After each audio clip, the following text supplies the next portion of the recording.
Pierre Domaine, vous êtes vraiment... Bon, le cinéma, c'est votre vie, on peut dire. Hein. Vous allez au cinéma combien de fois par semaine? Je confesse que j'y vais quand même moins. Que ce ne fut le passé. L'âge aidant. Mais je vois quand même beaucoup de films. Je vois beaucoup de DVD. Je reconnais que je revois beaucoup de films avec les chaînes cinéma. Voilà. Donc, mais c'est vrai que je vais quand même un peu moins.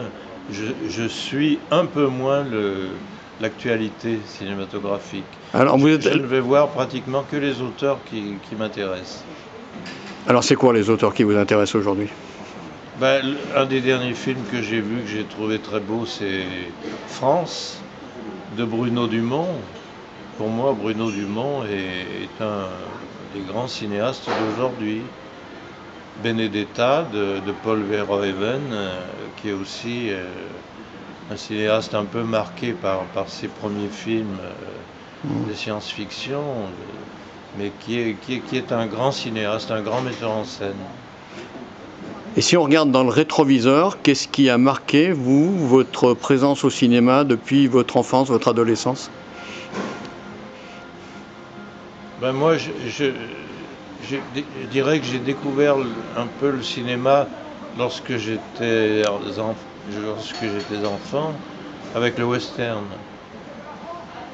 Puisque bien des années plus tard, je participerai à la rédaction du premier ouvrage collectif consacré au western, ce qui veut dire que j'en ai vu beaucoup.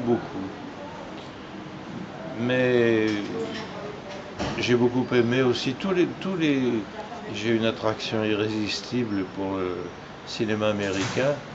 Et dans ces années-là, dans les années de mon adolescence, j'ai beaucoup aimé Minelli, Douglas Sirk, des gens comme ça. Ça m'a accompagné toute ma vie, c'est vrai.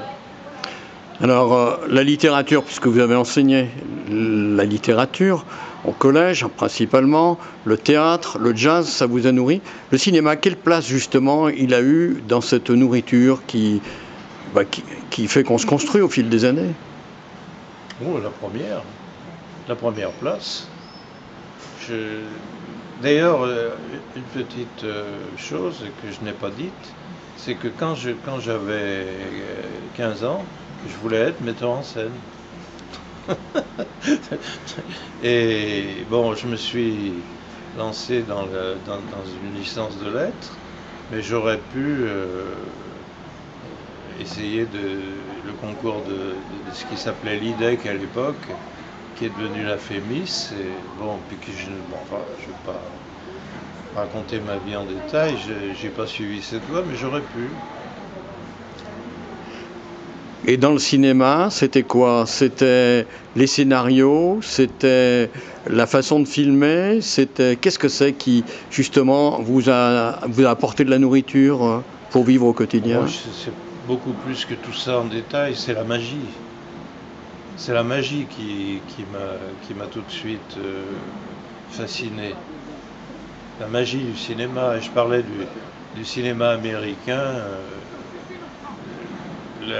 Je repense souvent au Technicolor de ces années-là, des années 50.